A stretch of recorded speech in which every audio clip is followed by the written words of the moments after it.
என் bike வழுக்கி கீழே விழுந்து இந்த கை இருக்குல்ல இது ரெண்டா உடைஞ்சிருச்சு. ஏக் மார் தோ டுகடா. இந்த சினிமால பாத்துக்கிறீங்களா, மத்தவங்க வாய் அசைக்கிறது மட்டும் தெரியும், ஆனா என்ன பண்ணது ஒரு வார்த்தையும் காதுல கேட்கல. என் மண்டையில என்ன ஓடுது தெரியுமா, வலது கை உடைஞ்சிருச்சு, இனிமே நீ எப்படி பூச வைப்ப. இந்த ஒரு குரல் மட்டும் எனக்கு கேட்டுனே. நான் அடிபட்டேன் இல்லையா, அதுக்கு நேர ஆப்போசிட்ல ஒரு ஸ்கூல், அந்த ஸ்கூல்ல அவர் சபை நடத்தின்னு இருக்கிறாரு. அந்த சபை நடந்துகிட்டு இருக்கும் போது யாரோ சொல்லியிருப்பாங்க போல இருக்கு, சாமியார் விழுந்து கிடக்குறாருன்னு. இவர் என்ன பண்ணிக்கிறாரு, சபையை விட்டுட்டு, எனக்கு இதெல்லாம் ஆச்சு, எந்த பாஸ்டராவது பண்ணுவாராங்க இதை? நான் சொல்றேன், அங்கி போட்டா இவ்வளவுதான் தூக்க முடியும். இன்னைக்கு அங்கி போட்டு நான் தூக்குறேன். அல்லேலூயா அல்லேலூயா. ரெண்டா போச்சு. இந்த பாஸ்டர் சொல்றாரு, ஆண்டவரோட ஊழியக்காரனோட கைய நாசமாக. நான் இங்க நிக்கிறேன்ல, இப்ப நிக்கிறேன்ல, 4 வாரத்துக்கு முன்னாடி சகோதர 4 வாரத்துக்கு முன்னாடி ஞாயிற்றுக்கிழமை ஒரு இடத்துக்கு பூச வைக்க போறேன்.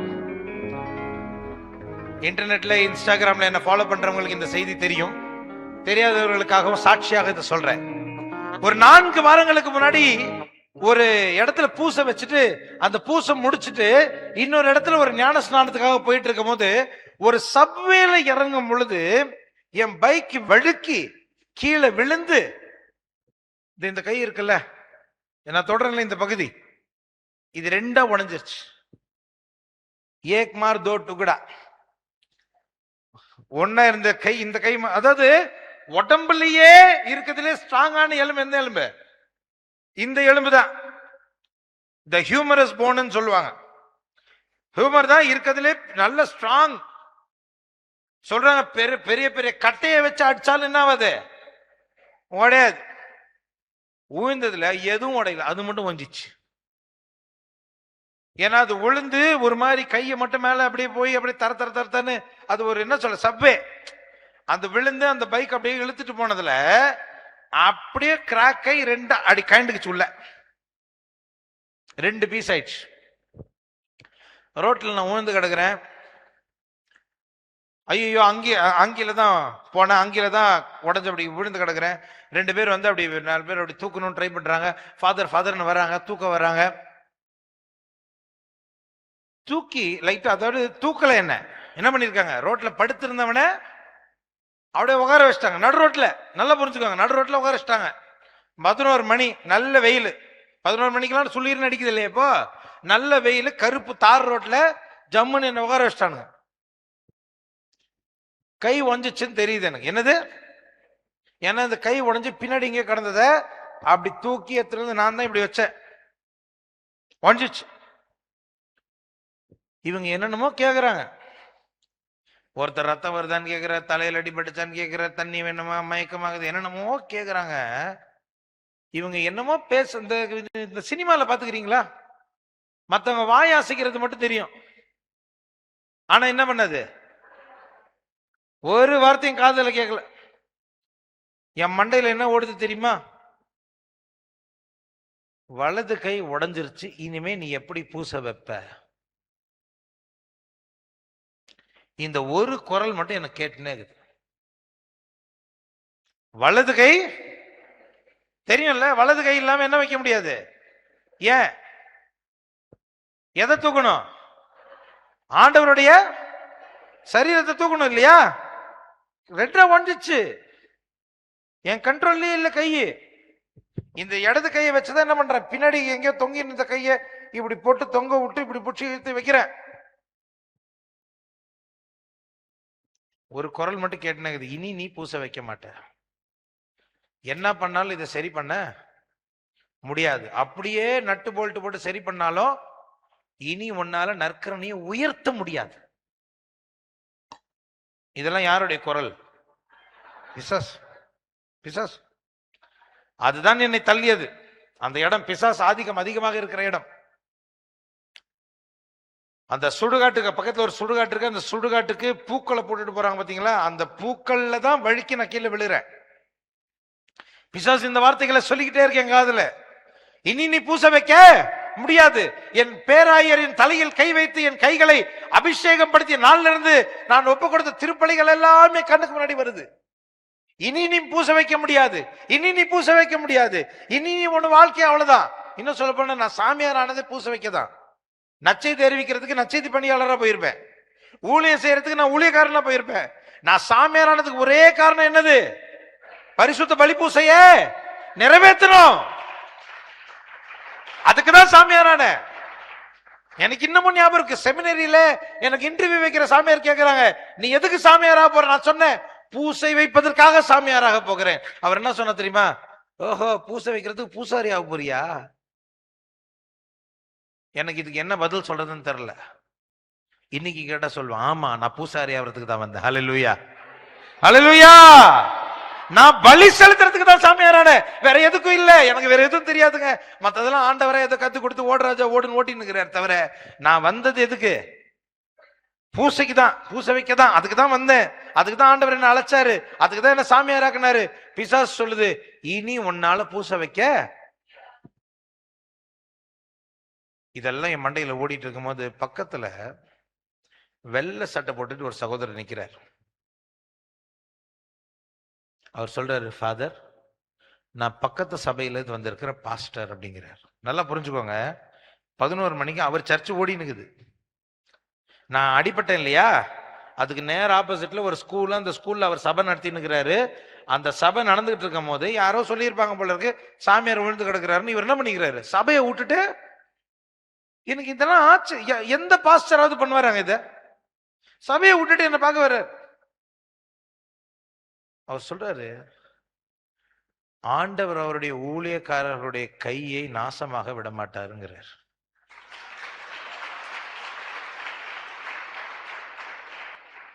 என் கிருபை உனக்கு போதும் என்றே பலவீனத்திலே பலன் என்றே, என் கிருபை உனக்கு போதும் என்றே பலவீனத்திலே பலன் என்றே.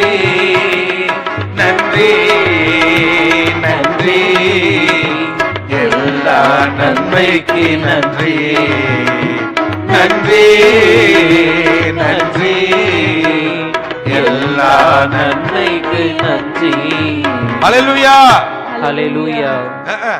இருக்கிற தூக்க மாட்டீங்க, 2 1 இருக்க கைத்துக்கு ஹல்லேலூயா, ஹல்லேலூயா, ஹல்லேலூயா, ஹல்லேலூயா. இதெல்லாம் தூக்க முடியாம இருந்ததுங்க. நான் சொல்றேன், அங்கி போட்டா இவ்வளவுதான் தூக்க முடியும். இன்னைக்கு அங்கி போட்டு நான் தூக்குறேன். ஹல்லேலூயா, ஹல்லேலூயா. 2 போச்சு. இந்த பாஸ்டர் சொல்றாரு, ஆண்டவருடைய ஊழியக்காரனுடைய கைய நாசமாக அப்படின்னு சொன்னவரு. இத சொன்ன பிறகுதாங்க எனக்கு அது ஒரு, இவங்க பேசுறது எனக்கு காது கேக்குது. ஹல்லேலூயா. ஆண்டவருடைய ஊழியக்காரன் என் காதுல பேசுற வரைக்கும், ஆண்டவருடைய வார்த்தை, ஆறுதலின் வார்த்தை என் காதுல கேட்கிற வரைக்கும், இவங்க பேசுனது எதுவுமே எனக்கு கேட்கல. எது கேக்குது? பிசாசு பேசுறது தான் கேக்குது. இதுல இருந்து ஒரு விஷயம் புரிஞ்சுக்கோங்க சகோதர சகோதரி, பிரச்சனைனா கண்டவன் சொல்றதை கேட்கறத விட்டு ஆண்டவருடைய வார்த்தை பேசுறவங்க சொல்றத காதை கொடுத்து கேளுங்க, ஒரு தெளிவு வரும். அவர் இந்த வார்த்தையை சொன்னோன்னே எனக்கு ஒரு தெளிவு வந்துச்சு. அப்புறம் தான் புரியுது, இவங்க தண்ணி வேணுமான்னு கேட்கறாங்க, ஒருத்தர் தண்ணி வேணுமான்னு கேட்கிறாரு, ஒருத்தர் தலை சுத்தாதான்னு கேட்கிறாரு. எப்பா சாமி அதெல்லாம் விடுங்க, பக்கத்துல ஒரு போலீஸ் பூத் இருக்கு, என்ன கொண்டு போய் உட்கார வைங்க. என்ன தூக்கம் வரணும், இந்த பக்கம் வரோம், யோ இதை உடியா, அது போச்சு, இந்த பக்கம் தூக்குன்னு தூக்கி, அப்புறம் ஒருத்தனை வண்டி எத்தணுவான்னு சொல்லி, ஒருத்தனை செருப்பு எத்தணுவான்னு சொல்லி, நான் போய் அந்த போலீஸ் பூத்துல உட்காந்ததுக்கு அப்புறம் அந்த பாஸ்டர் சொன்னாரு, பக்கத்துல ஹாஸ்பிட்டல் போயிடுவோம் ஃபாதர் அப்படின்னாரு. நல்லா புரிஞ்சுக்கோங்க, அவருக்கு அங்க என்ன ஓடுது? சபை ஓடிட்டு இருக்குது அவருக்கு. அவர் சபையை விட்டுட்டு வந்துக்கிறார், பக்கத்துல இருக்க ஹாஸ்பிட்டல் போவோமா, சரி வாங்க.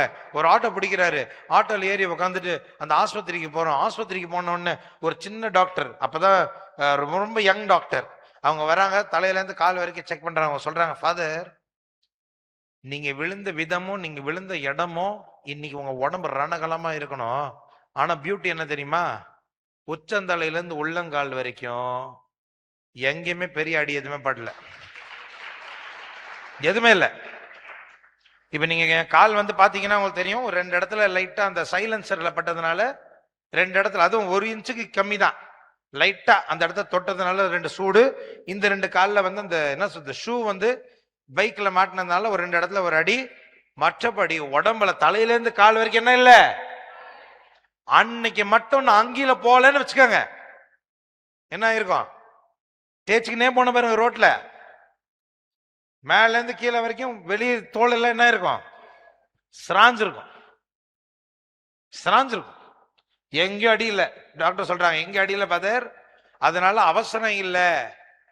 நீங்க எப்ப வேணாலும் ஆஸ்பத்திரி போய் அந்த எலும்பு மட்டும்தான் பிராக்சர் நினைக்கிறேன், வேற எங்கேயும் பிரச்சனை இருக்க மாதிரி தெரியல, நீங்க ஸ்கேன் மட்டும் எடுக்கணும். டாக்டர் இதெல்லாம் சொல்லும் போது கூட உள்ளுக்குள்ள திருப்பி இந்த குரலே எனக்கு கேக்குது. என்ன குரல்? இனிமே நீ பூச வைக்க. நான் சரி ஓகே, நம்ம அடுத்த ஆஸ்பத்திரிக்கு போவோம், பெரிய ஆஸ்பத்திரி போவோம். இந்த ஆஸ்பத்திரியில ஸ்கேனிங் வசதி இல்லை, நம்ம இன்னொரு ஆஸ்பத்திரிக்கு போவோம், நம்ம சிஸ்டர்ஸ் நடத்துற ஆஸ்பத்திரி இசபெல்லா நர்சிங் ஹோம், அங்க போயிடுவோம், சிஸ்டர்ஸ் நல்லா பாத்துக்குவாங்கன்னு சொல்லி வந்த ஆட்டோலயே திருப்பி நான் ஏறுறேன். ஏறி உட்காரும் போது பாஸ்டர் கிட்ட, பாஸ்டர் நீங்க சபையை பாருங்க அப்படின்னு சொல்லிட்டேன். அப்ப கூட நின்றுட்டு இருந்த ஒரு பையன், ஐயோ ஃபாதர் நீங்க தனியா போக முடியாது, நானும் உங்க கூட வரேன்னு சொன்னான். அவன் வரேன்னு ஒத்துக்கிட்டு அதே டைம்ல என்னுடைய பசங்க, ஏன்னா நான் கீழே விழுந்தோன்னு போன் அடிச்சு பசங்களை வான்னு சொல்லியிருந்தேன். எங்க ப்ரேயர் குரூப்ல இருக்க ஒரு பையன் என் கூட ஏறி உட்காந்தா, சின்ன பையன் காலேஜ் படிச்சுட்டு இருக்க பையன் என் கூட ஏறி உட்காந்தான். நான் கையை பிடிச்சுக்கிட்டு ஜெபம் பண்ணிக்கிட்டே வந்தேன். அந்த பையன் என் கூட பக்கத்துல நின்று ஜெபம் பண்ணிக்கிட்டே வந்தான். என்ன ஜெபம் தெரியுமா? Lord I praise you, I adore you, I honour யூன்னு ஆண்டவர் தூச்சிக்கிட்டே வந்தான். எனக்கு சுகத்தை கொடுக்கணும்னு அவன் ஜெபிக்கல, எனக்கு வல்லமையை கொடுக்கணும்னு அவன் ஜெபிக்கல. அவன் என்ன பண்ணிட்டு இருந்தான் தெரியுமா? ஹல்லேலூயா, பிரைஸ் லார்ட், ஸ்தோத்திரம் ஸ்தோத்திரம்னு அவனுக்கே தெரியாம அவன் அந்நிய பாஷைகள்ல ஜெபிக்க ஆரம்பிச்சான். அவனுக்கே தெரியாம பரவச மொழிகள்ல அவன் ஜெபிக்க ஆரம்பிச்சான். எனக்கு ஒரு பக்கம் இவன் ஜெபிக்க ஆரம்பிச்சதுல இருந்து எனக்கு கண்ணீர் வடியுது. எனக்கே தெரியாம கண்ணீர் வடியுது. எனக்கே தெரியாம என் வாயிலிருந்து என்ன வார்த்தைகள் வருதுன்னு தெரியல, என்ன மொழியில பேசுறேன்னு தெரியல, ஆனா கதறேன். ஆண்டவருடைய வசனம் எனக்கு அப்படி திரும்பிது.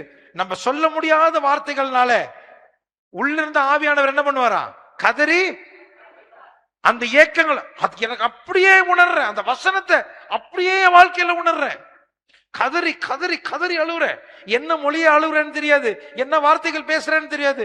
இதை பேசிக்கிட்டு அந்த சகோதரன் என் பக்கத்துல இருக்க அந்நிய பாஷையில, எனக்கு அவன்லாம் அந்நிய பாஷையில ஜெபிப்பானா எனக்கு நினைச்சா, இன்னைக்கு கூட அவனுக்கு அது தெரியுமான்னு எனக்கு தெரியாது. அவன் ஜெபம் பண்ணிக்கிட்டே வரான், ஆனா எனக்கு அவன் அந்நிய பாஷையில ஜெபம் பண்றது என் காதுல கேக்குது. நான் என்ன பேசுறேன்னு எனக்கு தெரியல, என் கண்ட்ரோல்ல நான் இல்ல, அழுவுற கதறிக்கிட்டே இருக்கிறேன். என்ன மொழியில கதறேன்னு தெரியல, நான் ஜெபம் பண்ணிக்கிட்டே இருக்கிறேன். நான் சொல்றேன், அந்த ஹாஸ்பிட்டல் உள்ள போய் அந்த அந்த எமர்ஜென்சி ஏரியால இறங்குறேன். ஐம் டெல்லிங் யூ, தேவநாமத்தினுடைய மகிமைக்காக சொல்றேன், அந்த இறங்குறேன், என் மனதில் இருந்த அந்த கலக்கம் முற்றிலுமாய் நீங்கியது. நான் சொல்றேன், அதுக்கப்புறமேலு என் மனசுல வலியே கிடையாது. அல்லேலூயா. என் மனசுல சந்தேகமே கிடையாது. அதை எங்க கூட இருந்த நர்ஸ் எல்லாம் சொல்லுங்க, ஃபாதர் நீங்க ஒண்ணு சிரிக்கிறீங்க, இல்ல வழியில துடிச்சு அழுவுறீங்க, நடுவில் இந்த சேடா இருக்கிறதே வரமாட்டேங்குது. எப்படி? என்னது என்ன வரல? நீங்க இந்த துக்கமா, ஏன்னா கை உடைஞ்சவங்க கொஞ்சம் சேடா இருப்பாங்க பாத்துக்கிறீங்களா, ஐயோ துக்கத்துல இருப்பாங்க பாத்தீங்களா, அவங்க சொல்றாங்க இந்த துக்கமே இல்லையே. நான் சொல்ல, துக்கப்படுறதுக்கு ஒண்ணுமே அங்க இல்லையே. அல்லேலூயா. துக்கப்படுத்துறது பிசாசு தானே, துக்கப்படுத்துறதுக்கு அங்க என்ன இல்ல? பிசாசு இல்ல. அதனால வலி இல்லாத போது ஜாலியா சிரிச்சுக்கிட்டு ஆண்டவர் ஸ்தோத்திரம் சொல்லிக்கிட்டு இருக்கிறேன். வலி இருக்கும் போது மட்டும் ஓடும் எதிரேப்பா தாங்க முடியலப்பான்னு. There was only physical pain, there was no emotional pain. Hallelujah. எனக்கு வலி இருந்தது, ஆனா துன்ப பாடுகள் இல்லை. I had pain, I did not have suffering. ஐயோ ஐயோ நினைச்ச, அதுக்கப்புறமே பயமே இல்லை. எனக்கு தெரியும் ஆண்டவர் அவருடைய ஊழியக்காரனுடைய கையை நாசமாக விட மாட்டார். நான் சொல்றேன் பிரியமான, நல்லா தெரிஞ்சுக்கோங்க, இது என் சாட்சியத்தை கேளுங்க. ஞாயிற்றுக்கிழமை எனக்கு ஆக்சிடென்ட் நடக்குது, திங்கட்கிழமை காலையில் எனக்கு ஆபரேஷன் நடக்குது, அடுத்த ஞாயிற்றுக்கிழமை இதே கைகளை உயர்த்தி நான் திருப்பலி நிறைவேற்றினேன். ஏங்க கையில பிளேட் வச்சவன் எவனாவது இவ்வளவு கையை யூஸ் பண்ணிருக்காது பாத்துக்கிறீங்களா? சொல்லுங்க, கேள்விப்பட்டுக்கிறீங்களா? ஒரே வாரத்துல நான் நினைச்சேன் டாக்டர் பிளேட்ல வச்சு கட்டு போட்டுருவான்னு நினைச்சேன். மாவு கட்டு போட்டா இங்கிட்ட அங்கிட்ட நகர்த்த முடியாதுன்னு நினைச்சேன். எனக்கு அவர் மாவு கட்டே போடல. ஏன் கட்டே போடல? மாவு கட்டு என்ன கட்டு? அவர் எனக்கு கட்டே போடல. ஆபரேஷன் பண்ணதுக்கு அப்புறம் ஒரு ஸ்டிக்கர் மட்டும் ஒட்டி அமுச்சு விட்டாரு. அல்லேலூயா, அல்லேலூயா. டாக்டர் சொல்றாரு, கையை மேல கீழே தூக்குனாதான் நல்லா இருக்குன்றாரு. அன்னில இருந்து பூச வைக்க ஆரம்பிச்சிட்டேன். அல்லேலூயா. ஒரே வாரம் ஞாயிற்றுக்கிழமை பிசாசு சொல்லுச்சு, நான் நீ பூச வைக்க மாட்டேன்னு சொல்லுச்சு. அடுத்த ஞாயிற்றுக்கிழமை பிசாசு மூஞ்சிலே குத்துனமா, அவனை தான் வச்சுக்க பூச. அல்லேலூயா, அல்லேலூயா. என் கிருபை உனக்கு போதுமென்றி பலவீனத்திலே பலனென்றே. என் கிருபை உனக்கு போதும் என்றே பலவீனத்திலே பலனென்றே. நன்றி நன்றி, எல்லா நன்மைக்கு நன்றி. அல்லேலூயா, நன்றி, எல்லா நன்மைக்கு நன்றி. கை வலிக்குதுன்னு சொல்லாதீங்க, நானே சொல்ல மாட்டேன். கைகளை தூக்கி சொல்லுங்க. அல்லேலூயா, அல்லேலூயா, அல்லேலூயா, அல்லேலூயா.